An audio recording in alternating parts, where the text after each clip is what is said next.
हम 5 मिनट दूसरा वेट कर लेते हैं, उसके बाद क्लास स्टार्ट करते हैं, तब तक मैं अपनी स्क्रीन वगैरह जो है ना वो शेयर करते हैं।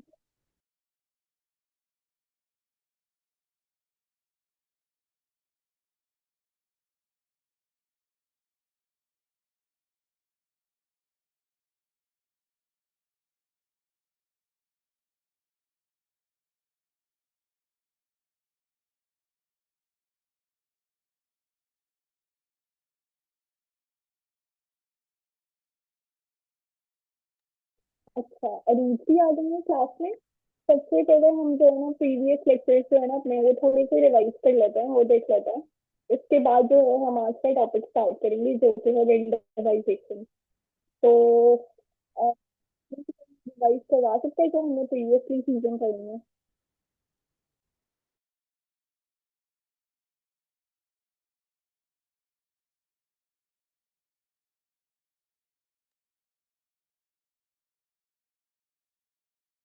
अरुण, आप क्लास में हैं?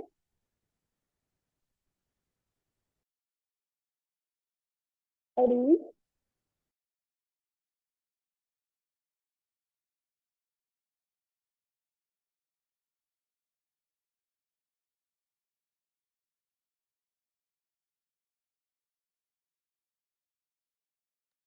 अरूज, मैं पूछ रहा हूँ आप क्लास में मौजूद है? ओके, ठीक है। अच्छा, हम लोगों ने लिस्ट के बारे में पढ़ा था। लिस्ट हमारे पास क्या है कि चार डेटा टाइप्स जो कि हमारे पास कलेक्शन के लिए यूज होती हैं उनमें से ही एक है। और इसमें हम डिफरेंट डेटा टाइप्स को यूज कर सकते हैं। और लिस्ट में हमने चीजें पढ़ी थी कि ऑर्डर्ड होती हैं और म्यूटेबल होती हैं और डुप्लीकेट वैल्यूज अलो करती हैं। ऑर्डर्ड का मतलब हमने ये पढ़ा था कि इसका कुछ ना कुछ इंडेक्स होता है। और ये इस तरह से हमने पढ़ा था कि हम जिस ऑर्डर में चीजों को एंटर करते हैं, इनपुट करते हैं या लिखते हैं कोड में, उसी तरह से हमें आउटपुट में शो क्या आती हैं। लाइक जिस तरह से मैंने यहाँ पर जिस तरह से मैंने यहाँ पर एप्पल, चेरी और बनाना लिखा है, तो अगर मैंने चेरी को सेकंड नंबर पे लिखा है तो वो आउटपुट में भी जो है। अच्छा, यहाँ पर मैंने चेरी को लीची से रिप्लेस कर दिया, तो लीची जो है वो मेरे पास सेकंड नंबर पे ही प्रिंट होके आएगी। उसके बाद ऑडिट में ये चीजें पढ़ी थी और हमने देखा था कि ऑडिट के अंदर हर वो डेटा टाइप जिसको हम ऑडिट डेटा टाइप बोलेंगे उसका कुछ ना कुछ इंडेक्स होगा। इसके बाद जो है हमने चेंजेबल पढ़ा था। जब हमने स्ट्रिंग्स को देखा था तो स्ट्रिंग्स में हमने ये बात की थी कि स्ट्रिंग्स इम्यूटेबल होती हैं। इम्यूटेबल का मतलब ये है कि जब हम एक बार उसे क्रिएट कर दें तो हम चेंज नहीं कर सकते। लेकिन हम यहाँ पर जो है वो लिस्ट को चेंज कर सकते हैं। एक बार हम उसे क्रिएट कर दें तो हम उसके किसी भी एलिमेंट को एक्सेस करके चेंज भी कर सकते हैं। और लिस्ट के बारे में हमने एक और बात पढ़ी थी कि लिस्ट जो है हमारे पास डुप्लीकेट वैल्यूज को अलो करता है। जैसे यहाँ पर चेरी को मैंने 2 दफा लिखा है तो वो दोनों बार आउटपुट में प्रिंट होके आएगा। लेकिन हमारे पास कुछ डेटा टाइप ऐसी भी हैं जो कि डुप्लीकेट वैल्यूज को अलो नहीं करती, वो जिनको हम आगे देखेंगे। फिर हमने लिस्ट में बात की थी इंडेक्सिंग की। ठीक है, इंडेक्सिंग में हमने पॉजिटिव इंडेक्सिंग भी देखी थी और नेगेटिव इंडेक्सिंग भी देखी थी। नेगेटिव इंडेक्सिंग हमने देखी थी कि वो -1 से स्टार्ट होती है और राइट टू लेफ्ट जो है वो मूव करती है। फिर स्लाइसिंग की बात की थी हमने लिस्ट के अंदर। ठीक है, ये डिफरेंट स्लाइसिंग के जो है वो लाइक छोटे छोटे जो है एक्सरसाइजेस थी या आप एक्टिविटीज कह सकते हैं।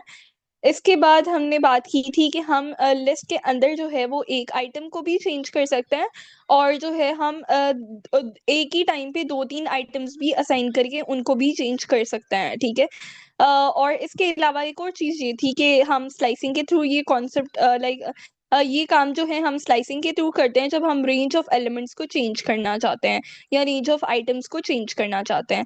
उसके बाद हमारे पास क्या था कि हम लोगों ने बात की थी लिस्ट के अंदर एलिमेंट्स को कैसे ऐड करते हैं। हमारे पास दो तरीके थे, एक था अपेंड और एक था इंसर्ट। अपेंड जो था वो हमारे पास लिस्ट के एंड पे जो है वो एलिमेंट्स को ऐड कर रहा था। और हमारे पास जो है वो इंसर्ट जो है वो हम कोई भी इंडेक्स जिसके ऊपर हम जो भी इंडेक्स असाइन करते थे उस पे जाके इंसर्ट करता था। डिलीट में हमने देखा था कि हमारे पास जो है वो रिमूव था और पॉप का मेथड था। रिमूव का मेथड किस तरह से वर्क कर रहा था कि इसके अंदर हम स्पेसिफिक जो है जो भी आइटम लिखना चाहते हैं वो लिखते थे, इसमें हम इंडेक्सेस पास नहीं कर सकते।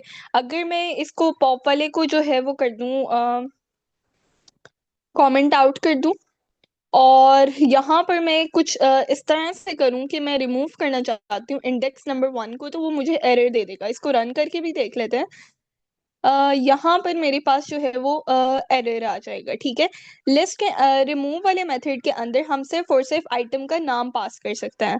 तो यहाँ पर जो है मैं सिर्फ आइटम का नाम पास कर सकती थी, जबकि पॉप वाले मेथड के अंदर हमने देखा था कि पॉप वाले मेथड के अंदर हम लोग जो है, अगर हम पॉप वाले मेथड के अंदर कुछ भी पास नहीं करते तो वो लास्ट वाली जो आइटम होगी उसको डिलीट कर देगा। और अगर यहाँ पर मैं इस लाइन में एप्पल पास कर देती हूँ, ठीक है, इसको अभी जो है वो कमेंट आउट कर देते हैं। और यहाँ पर पहले इसकी वर्किंग देख लेते हैं कि ये किस तरह से वर्क कर रहा है। अच्छा, एप्पल यहाँ पर लोअर केस में है सारा, तो मैं इसको लोअर केस में कर देती हूँ। तो यहाँ पर मेरे पास जो है वो एप्पल, और इसको भी अभी कमेंट आउट कर देते हैं। अच्छा, यहाँ पर एप्पल रिमूव हो जाएगा और ओके, एक मिनट, इसको मुझे अनकमेंट करना पड़ेगा और यहाँ पर मेरे पास बनाना और चेरी प्रिंट होके आ जाएगा।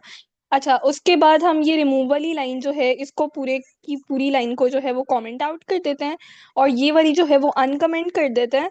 और पॉप में हमने देखा था कि अगर हम इसमें कुछ भी पास नहीं करते तो वो एंड वाले एलिमेंट को या आइटम को जो है वो रिमूव कर देगा, यानी चेरी को उसने रिमूव कर दिया। लेकिन अगर हम पॉप वाले मेथड के अंदर कोई इंडेक्स वगैरह असाइन करते हैं तो वो स्पेसिफिकली जो है उस इंडेक्स पे जाके रिमूव करेगा। जैसे यहाँ पर एप्पल, बनाना और चेरी है, मैं फर्स्ट वाले इंडेक्स यानी बनाना को रिमूव करना चाहती हूँ, तो एप्पल और चेरी प्रिंट होके आ जाएगा और बनाना रिमूव हो जाएगा।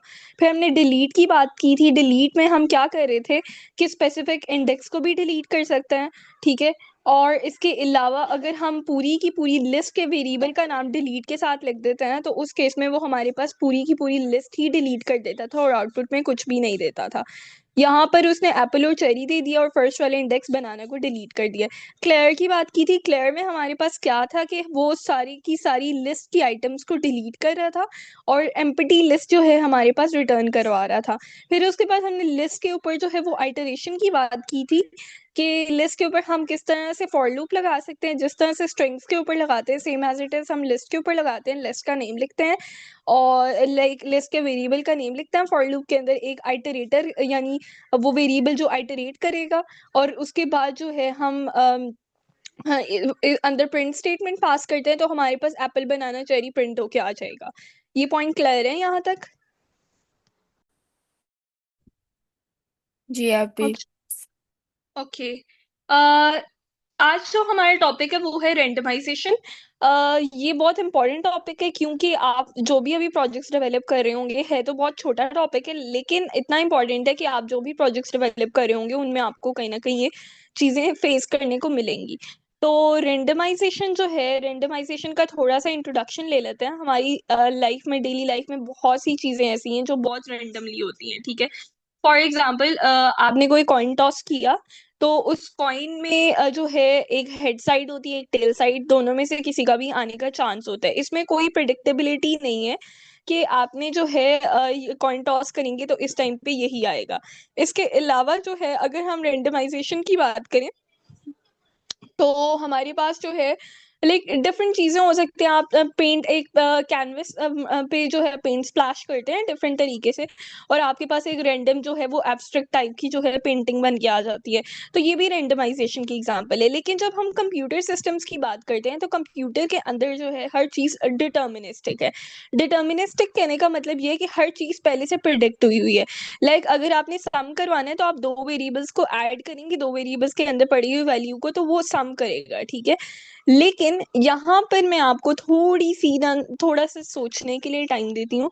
आपने कुछ गेम्स ऐसी देखी होंगी जिनमें हम लोग रेंडमली जो है वो करते हैं कि इस टाइम पे जो है वो आप कह सकते हैं कि बीपी चेक करने वाली गेम, लाइक एप्स होती हैं डिफरेंट। उसमें आप अपना थंब जो है ऊपर रखते हैं और उसके बाद वो जो है रेंडमली कोई बीपी की या ब्लड प्रेशर की जो है वैल्यू उठा के दे देता है, ठीक है। इसी तरह हमारे पास ब्लड ग्रुप चेक करने के लिए डिफरेंट एप्स होती हैं जिनमें हम ब्लड ग्रुप हर बार चेक करते हैं तो हमारा हर दफा जो ब्लड ग्रुप है वो डिफरेंट आता है। तो इस तरह की जो चीजें हैं, अब ऐसा नहीं है कि बैकएंड पे जो है वो कोई ब्लड ग्रुप हमारा रियल में चेक हो रहा है, ऐसा कुछ भी नहीं होता। वो सिर्फ जस्ट फॉर फन आप कह सकते हैं उन्होंने क्रिएट की है। और उसमें ये है कि हर बार आप जो भी वैल्यू देंगे वो डिफरेंट वैल्यू हमारे पास जो है वो, लाइक आप हर बार अपना थंब जब भी रखेंगे तो डिफरेंट वैल्यू आएगी। इन केस आप बीपी भी चेक कर रहे हैं या फिर आप जो है वो कर रहे हैं, और क्या कहते हैं उसको, ब्लड ग्रुप चेक कर रहे हैं। तो आज हम उसी पे बैकएंड पे वर्किंग देखेंगे। एक हमारे पास गेम है, आपने बहुत बार देखी होगी, जिसको ब्लॉक ब्लास्ट के नाम से कहते हैं। उसमें हमारे पास डिफरेंट तरह के जो है वो स्क्वायर्स आते हैं, लाइक ये ब्लॉक्स आते हैं, ठीक है, जिनको हमने उनकी जगह पे सेट करना होता है। और उसके बाद जो है वो जब एक पूरी रो या एक कॉलम कंप्लीट हो जाएगा तो वो पूरा का पूरा कॉलम जो है वो खाली हो जाता है। जैसे कैंडी क्रश में हमने जो है वो डिफरेंट कॉलम्स और रोज को आपस में जो है वो मिलाना होता है, सेम टाइप के एलिमेंट्स को या सेम टाइप की जो चीजें होती हैं उस तरह से। तो अगर इस केस में क्या कोई बैकएंड पे कोई एल्गोरिदम लगा होता है कि जो बताता है कि इस टाइम पे आपने टी जनरेट करना है या इस टाइम पे आपने ये एल वाले ब्लॉक जनरेट करना है, आप मुझे इसका आंसर करें कि आपको क्या लगता है कि इसके बैकएंड पे कोई एल्गोरिदम लगा होगा।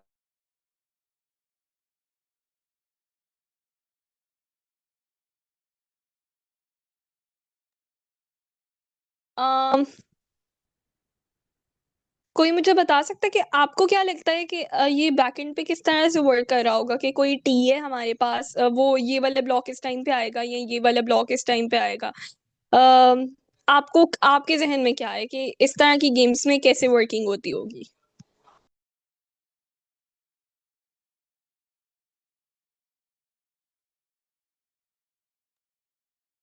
क्लास में मौजूद हैं सब।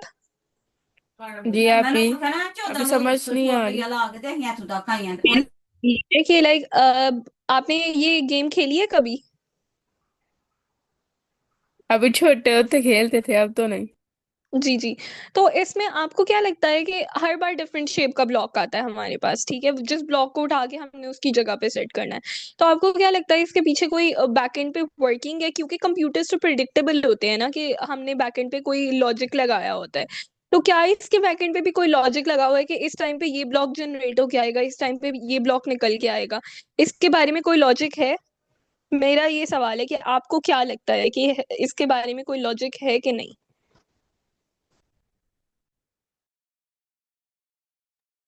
अभी लॉजिक ही होगा जिसकी वजह से उन्होंने सेट किया हुआ कि इस टाइम पे ये ब्लॉक आएगा, दूसरे टाइम पे ये।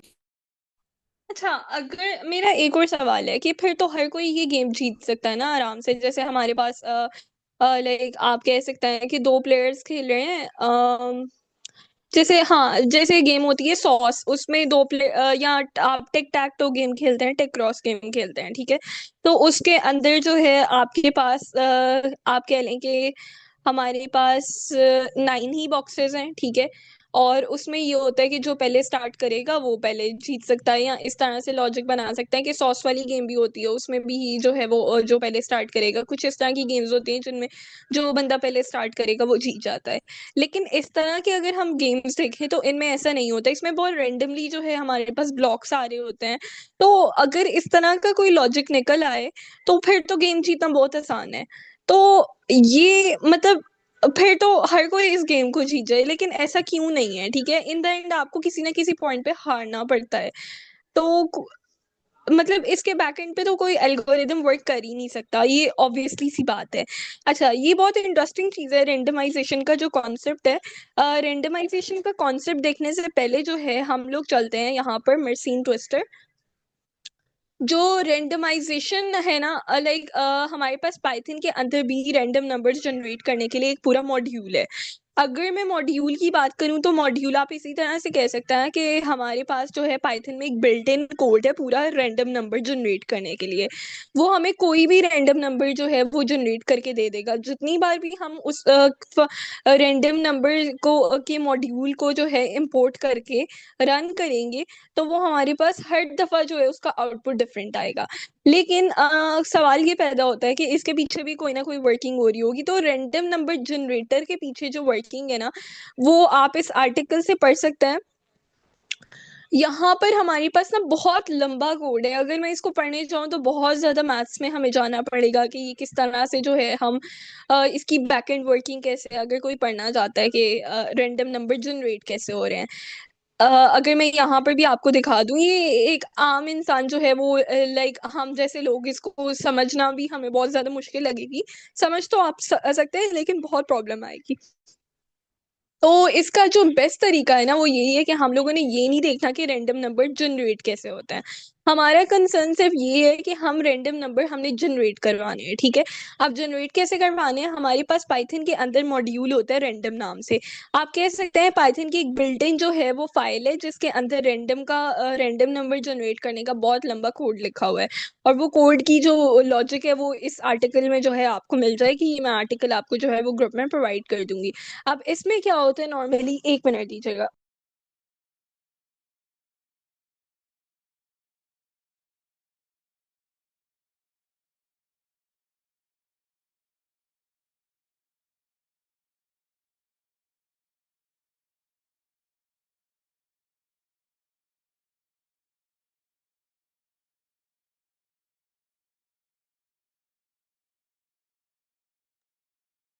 अब रैंडम नंबर जनरेट करने का जो हम लोगों ने पीछे बैकएंड पे लॉजिक नहीं देखना कि किस तरह से जनरेट हो रहे हैं, ये क्या तरीका है। हम लोगों का कंसर्न इस चीज से होना चाहिए कि हमने रैंडम नंबर जनरेट करना है। तो उसके लिए सबसे पहले ये जो है पाइथन डॉक्यूमेंटेशन है ऑफिशियल, जो पाइथन की तरफ से प्रोवाइड की जाती है, जो भी प्रोग्रामिंग लैंग्वेज बनती है, ठीक है। तो उसके जो डेवलपर्स होते हैं वो उस प्रोग्रामिंग लैंग्वेज के जो है एक डॉक्यूमेंट प्रोवाइड कर देते हैं जिसमें उस प्रोग्रामिंग लैंग्वेज से रिलेटेड सारी इन्फॉर्मेशन होती है। मैं ये लिंक भी आपको प्रोवाइड कर दूंगी आस्क पाइथन के ऊपर, आप जाके www.askpython.com इस पे जाके आप जो है पाइथन से रिलेटेड कोई भी कॉन्सेप्ट जो है ना पढ़ना चाहें तो पढ़ सकते हैं।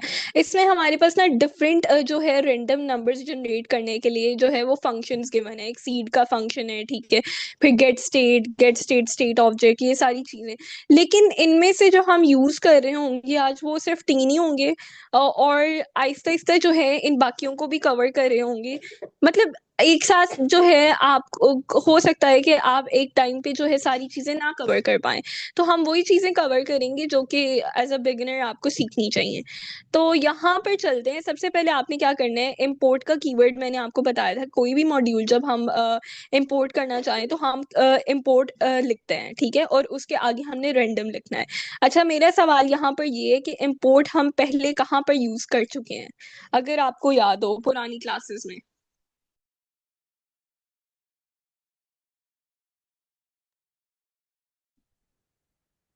अरूज, आप क्लास में हैं?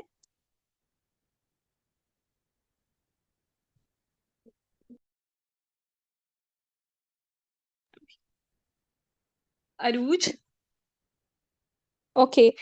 मेरा सवाल ये है कि हम इंपोर्ट पहले भी कहीं ना कहीं यूज कर चुके हैं। मैं आपका सिर्फ नॉलेज से करना चाह रही हूँ कि कहाँ पर हमने यूज किया था।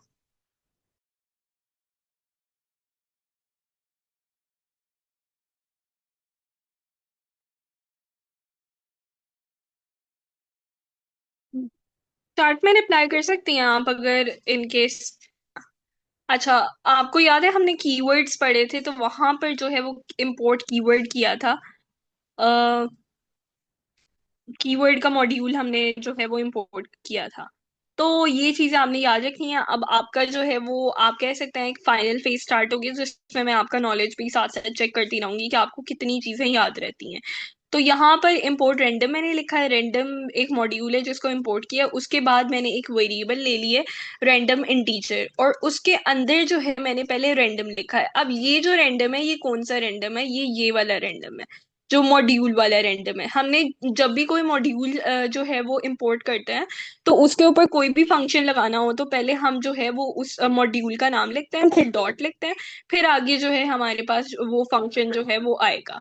अच्छा, यहाँ पर वापस चलते हैं अपने इसके ऊपर, जनरेटिंग रैंडम नंबर्स के वाली जो पाइथन वालों ने हमें ऑफिशियल डॉक्यूमेंटेशन दी हुई है।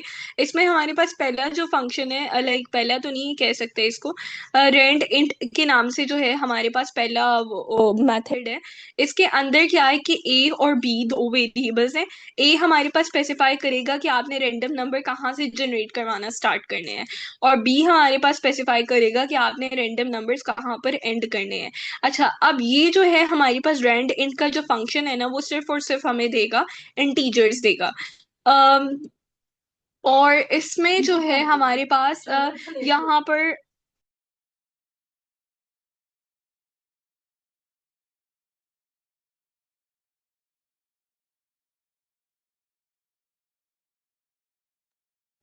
अच्छा, अब यहाँ पर जो है आपने क्या करना है कि ये रैंडम की समझ आ गई, ये रैंडम कहाँ से आया है? अच्छा, आप एक कशिश दफा वापस। दोबारा दोबारा जी रिपीट जी, कर दें। मैं रिपीट करने लगी। हम बात कर रहे थे कि रैंडम नंबर्स कैसे जनरेट करने हैं। सबसे पहले तो आपने रैंडम का जो मॉड्यूल है वो इंपोर्ट करना है। आपको याद होगा हमने कीवर्ड्स पढ़े थे, तो उसमें इंपोर्ट कीवर्ड किया था, ठीक है। तो यहाँ पर भी जब भी आपने रैंडम नंबर जनरेट करवाने हैं, आपने इंपोर्ट रैंडम जरूर लिखना है। ये रैंडम जो है हमारे पास मॉड्यूल वो करके देगा, पूरे का पूरा मॉड्यूल उठा के हमें देगा। अब मॉड्यूल क्या है, एक सेपरेट बिल्ट इन जो है हमारे पास पाइथन के अंदर फाइल है, जिसके अंदर पूरे रैंडम नंबर जनरेट करने का कोड लिखा हुआ है। इसके बाद जो है हम यहाँ पर फर्स्ट प्रोग्राम जो है उसमें हम कोई रैंडम नंबर्स जनरेट करवाना चाहते हैं। तो एक वेरिएबल बना लेते हैं जो कि हमारे पास है रैंडम इंटीजर के नाम से। और रैंडम नंबर जनरेट करने के लिए, यानी इंटीजर नंबर जनरेट करने के लिए, हमारे पास जो है पाइथन के अंदर रैंड इंट के नाम से जो है एक फंक्शन होता है। रैंड इंट के अंदर दो पैरामीटर्स आते हैं, ए और बी। ए हमारे पास स्पेसिफाई करेगा कि आपने कहाँ से रैंडम नंबर जनरेट करवाना स्टार्ट करने हैं, और बी हमारे पास स्पेसिफाई करेगा कि रैंडम नंबर आपने कहाँ पर जनरेट करना एंड करने हैं। तो रैंड इंट जो है हमारे पास सिर्फ और सिर्फ इंटीजर्स को जो है वो करेगा, जनरेट करेगा। इसमें कोई भी फ्लोटिंग पॉइंट नंबर नहीं आएगा, यानी रेंडमली हमें जो भी हम अपनी रेंज डिफाइन करेंगे इसके अंदर ए और बी की हेल्प से, वो उस रेंज के अंदर रहते रहते हमारे पास कोई इंटीजर हमें हमेशा जनरेट करके देगा। तो ये चीज हम बात कर रहे थे। अब यहाँ पर जो भी रैंड एंड, ये मैं ना सारा कुछ ना इरेज कर देती हूँ, आपके सामने कोड लिखती हूँ ताकि आप लोगों को एक बार ना अच्छी तरह याद रह जाए। हम लोग क्या कर रहे हैं कि इंपोर्ट रैंडम कर रहे हैं। ये रैंडम जो है हमने नंबर वो लाइक रैंडम मॉड्यूल जो है वो इंपोर्ट किया। अच्छा, ये आगे से इसकी सजेशन हट जाए तो फिर उसके बाद, अच्छा यहाँ पर अब हम क्या करना चाहते हैं, रैंड इंट, हम कोई इंटीजर जो है वो रेंडमली जनरेट कराना चाहते हैं। और मैं कहती हूँ, मैं आपको कहती हूँ कि आपने जो है नंबर 1 से लेके 10 तक इनके दरमियान कोई रेंडमली नंबर जनरेट कराना है, ठीक है। तो आप स्टार्टिंग इसका क्या लिखेंगे, 1 लिखेंगे, कॉमा लगाएंगे, और अच्छा कॉमा लगाएंगे, उसके बाद 10।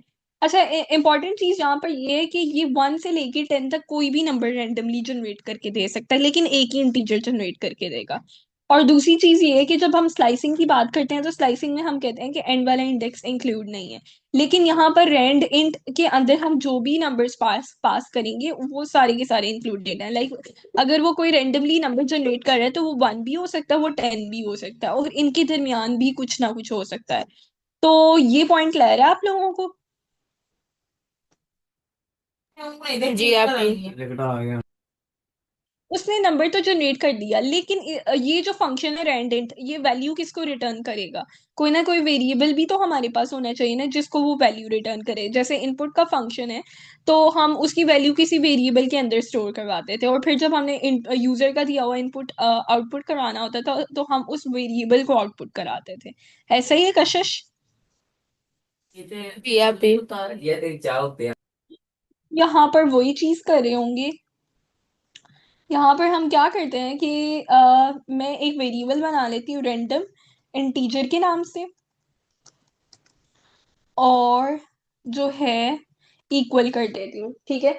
और अब मैं यहाँ पर क्या करूंगी कि मेरे पास रेंडम इंटीजर जो भी वैल्यू रिटर्न करेगा, लाइक रैंड जो भी वैल्यू रिटर्न करेगा वो रेंडम इंटीजर के अंदर जाके स्टोर होगी, और मैं रेंडम इंटीजर को जो है वो प्रिंट कर सकती हूँ। यहाँ पर अगर मैं इसको प्रिंट करूँ तो मेरे पास एरर आ जाएगा।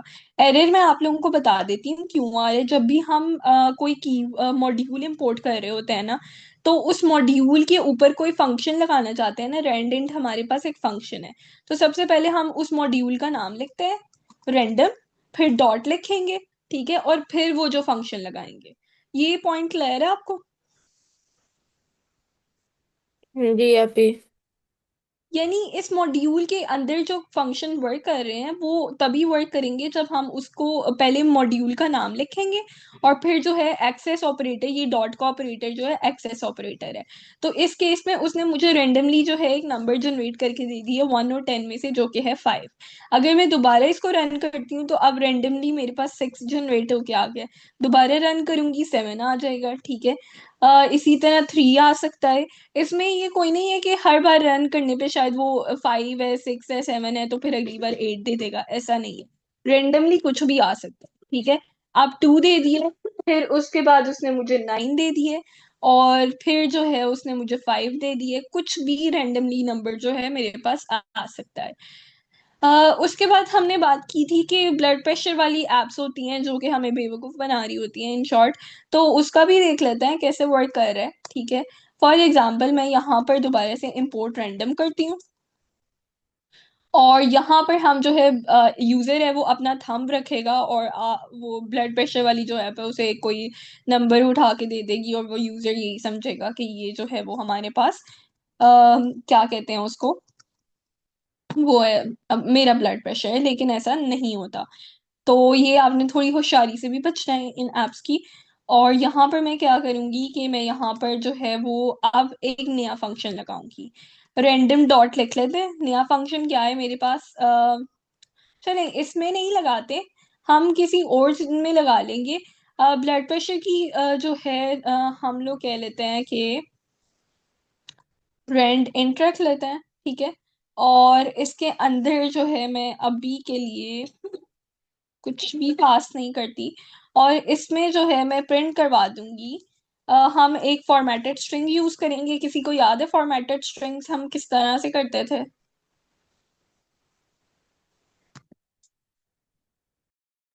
जी आपी। एफ स्ट्रिंग्स का कॉन्सेप्ट। अच्छा, मैं एक स्टेटमेंट लिख पाती हूँ कि आपका जो ब्लड प्रेशर है वो यहाँ तक है, ठीक है। तो स्टेटमेंट ये, योर ब्लड प्रेशर इज, और फिर जो भी ब्लड प्रेशर की वैल्यू होगी, और मिलीमीटर ऑफ Hg कर लेते हैं, मिलीमीटर ऑफ मर्करी जो ब्लड प्रेशर का मेजरिंग यूनिट है। तो आप मुझे वो लिखवा सकती हैं एफ स्ट्रिंग की हेल्प से? जी आपी, पहले एफ लिखेंगे, ओके। फिर डबल कोटेशन, फिर इसके अंदर हम लोग लिखेंगे जो भी स्टेटमेंट लिखेंगे। यहाँ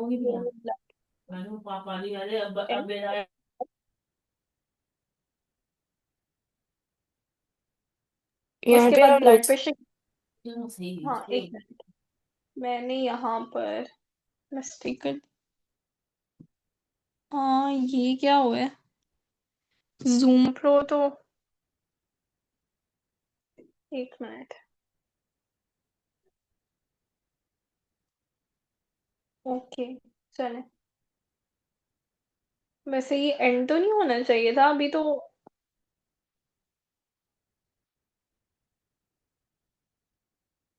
अच्छा, यहाँ पर मीटिंग एंड होने वाली है, पता नहीं क्यों हो रही है। मेरा तो पूरे महीने की सब्सक्रिप्शन थी, मैं देखती हूँ क्या मसला है। चले खैर, हम कंटिन्यू करता है। योर ब्लड प्रेशर इज, फिर यहाँ पे हम लोग वो जो प्रेशर हो जी ये पास करवाएंगे। प्लेस होल्डर हमने ऐड करना है, ठीक है। और उसके बाद मिलीमीटर ऑफ Hg। अच्छा, अब यहाँ पर हम लोग इसको प्रिंट करके देख लेते हैं कि हमारे पास क्या ये इसी तरह से। अच्छा, यहाँ पर हमने दो जो है वो वैल्यू स्किप की हैं, ठीक है। यानी रैंड इंट के अंदर जो है हमें कोई ना कोई वैल्यू पास करनी चाहिए थी, तो हम इसकी जो है मिनिमम वैल्यू रख लेते हैं 80 और 120। 80 और 120 के अंदर रहते रहते जो है वो हमें क्योंकि 80 जो है हमारे पास लोअर ब्लड प्रेशर होता है, और 120 मतलब नॉर्मल रेंज की बात करें तो एक बार हमारे पास ब्लड प्रेशर आए 80 मिलीमीटर ऑफ Hg, फिर उसके बाद हमारे पास 90 आएगा, फिर 119 आएगा, ठीक है, फिर 92 आएगा। तो ये इस रेंज में रहते रहते जो है हमारे पास हर बार डिफरेंट नंबर जनरेट करके देगा। ये जो जितनी भी एप्स वर्क कर रही होती हैं ये इसी लॉजिक के ऊपर वर्क कर रही होती हैं, बेवकूफ बना रही होती हैं इन शॉर्ट। तो इसमें ये चीज है। अच्छा, अब हमारे पास जो है यहाँ पर एक और कॉन्सेप्ट है, जो कि है हमारे पास एक और फंक्शन है जिसको हम पहले डॉक्यूमेंटेशन में जाके पढ़ लेते हैं। यहाँ पर हमारे पास डॉक्यूमेंटेशन, ओके, और डॉक्यूमेंटेशन के अंदर हमारे पास एक नंबर फंक्शन है रैंडम। एक तो हमने रैंडम की बात कर ली, अब रैंडम की बात कर लेते हैं। रैंडम फंक्शन जो है मेरे पास वो सिर्फ और सिर्फ रिटर्न करेगा कोई फ्लोटिंग पॉइंट नंबर, ठीक है, डेसिमल नंबर्स को रिटर्न करेगा, लेकिन कौन सी रेंज में, सिर्फ 0.0 से लेके 1.0 तक जो है वो मेरे पास रैंडम नंबर्स को रिटर्न करेगा। और इसके अलावा अगर मैं कहूँ कि 1.0 से 2.0, तो वो कोई ऐसा नंबर रिटर्न नहीं करने वाला है, ठीक है। तो इसमें ऑलरेडी एक रेंज डिफाइन है कि उसने 0.0 से लेके 1.0 तक जितने भी फ्लोटिंग नंबर्स आ रहे हैं उनको रिटर्न करना है। तो रैंडम की बात कर लेते हैं। यहाँ पर सेम एज इट इज ही कोड है सारा, बस वेरिएबल का नेम चेंज किया मैंने, रैंडम फ्लोट कर दिया और यहाँ पर रैंडम डॉट रैंडम कर दिया। इसमें हम रेंज क्यों नहीं डिफाइन करी, क्योंकि ऑलरेडी रेंज हमारे पास डिफाइंड है कि उसने 0.0 से 1.0 तक हमें रिटर्न करना है। एक बार मैंने रन किया इसको तो मेरे पास 0.263 करके कुछ नंबर आ गया। फिर उसके बाद मैं इसको दोबारा रन करूंगी तो 0.975 आ गया, ठीक है, और 0.690 आ गया। तो ये चीजें जो है हमारे पास रैंडम कर रहा है। अच्छा, अब हम बात कर लेते हैं, कुछ प्रोग्राम्स है मेरे पास, प्रैक्टिस प्रोग्राम्स है। यहाँ पर दो ही प्रोग्राम्स हैं इस टाइम पे, हम इन दोनों को कर लेते हैं। उसके बाद नेस्टेड लिस्ट जो है हम अपनी स्टार्ट कर देंगे। यहाँ तक क्लियर है? जी आपी। अभी आपको भी क्लियर है?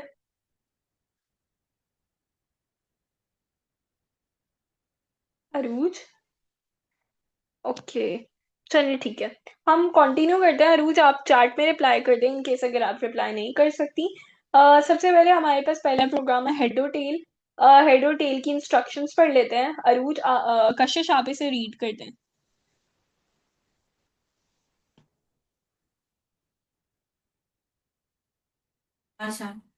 You are going to write a virtual coin toss program. It will randomly tell the user heads or tails. Important.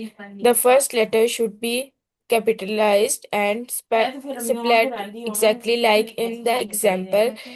Heads, not heads. There are many ways of doing this, but to practice what we learned in the last lesson, you should generate a random number, either 0 or 1, then use that to print out heads or tails. 1 means heads, 0 means tails. अच्छा, अब यहाँ पर interesting चीज हमारे पास ये है कि हमने एक जो है वो प्रोग्राम लिखना है जिसके अंदर हमारे पास रेंडम नंबर दो ही जनरेट होके आने चाहिए, एक 0 जनरेट होके आना चाहिए, एक 1 जनरेट होके आना चाहिए, और उसकी बेस पे हम डिसाइड करेंगे कि ये जो है हमारे पास हेड होगा या टेल। सबसे पहले प्रोग्राम के अंदर जो है उसने हमें बता दी है कि 1 का मतलब होगा हेड और 0 का मतलब होगा टेल। तो आप में से कोई मुझे प्रोग्राम लिखवा सकता है?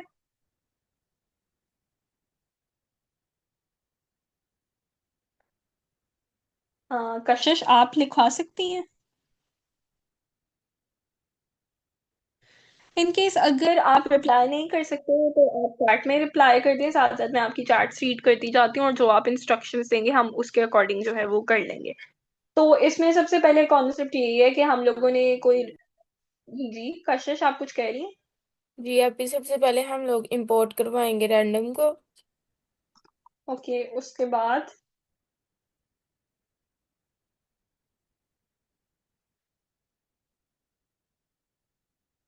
बाद हम एक जो है वो वेरिएबल बना लेते हैं साइड्स ऑफ अ कॉइन के नाम से, जी अभी। ठीक है, और इसके अंदर जो है हम पास कर देते हैं। हम कैसे फंक्शन को लिखेंगे? अभी हम लोग कोई भी रैंडम मतलब लिख के डॉट आगे। रैंड इंटीजर लिख लेंगे। हाँ, रेंट इंटी है। यस।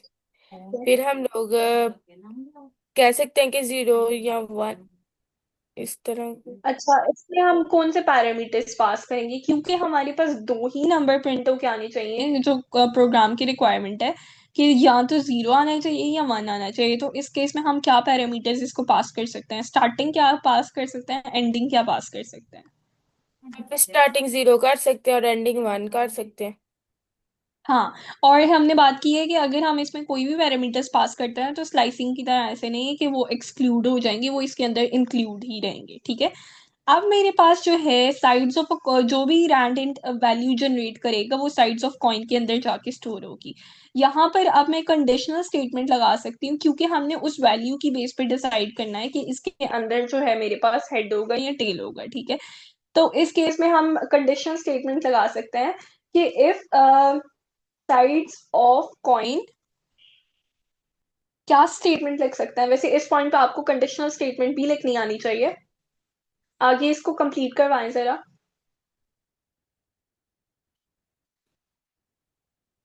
कशिश।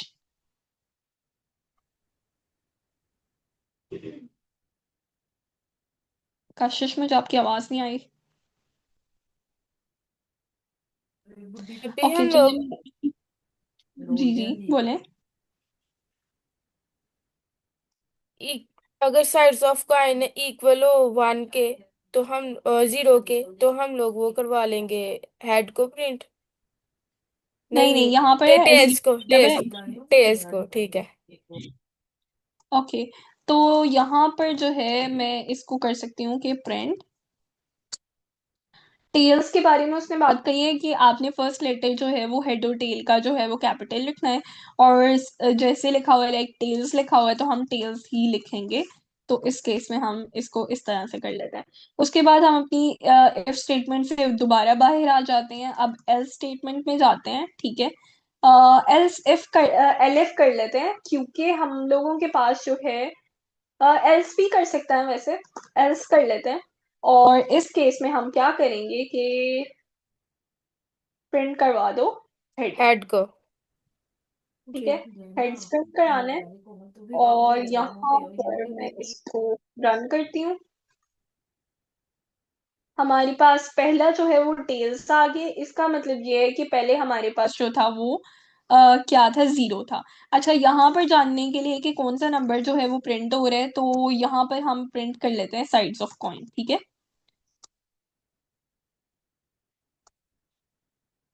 ताकि हमें नंबर के अकॉर्डिंग पता लग जाए कि यहाँ पर कौन सा नंबर प्रिंट हो रहा है और क्या ये सही आंसर कर रहा है कि नहीं। तो हमारे पास 0 आया तो टेल्स प्रिंट हो गया। ठीक है। फिर उसके बाद 1 आया, हेड्स प्रिंट हो गया। फिर 1 आया दोबारा, हेड्स प्रिंट हो गया। फिर 0 आया, टेल्स प्रिंट हो गया। तो ये इस तरीके से जो है हमारे पास वर्क करेगा। ये पॉइंट क्लियर है?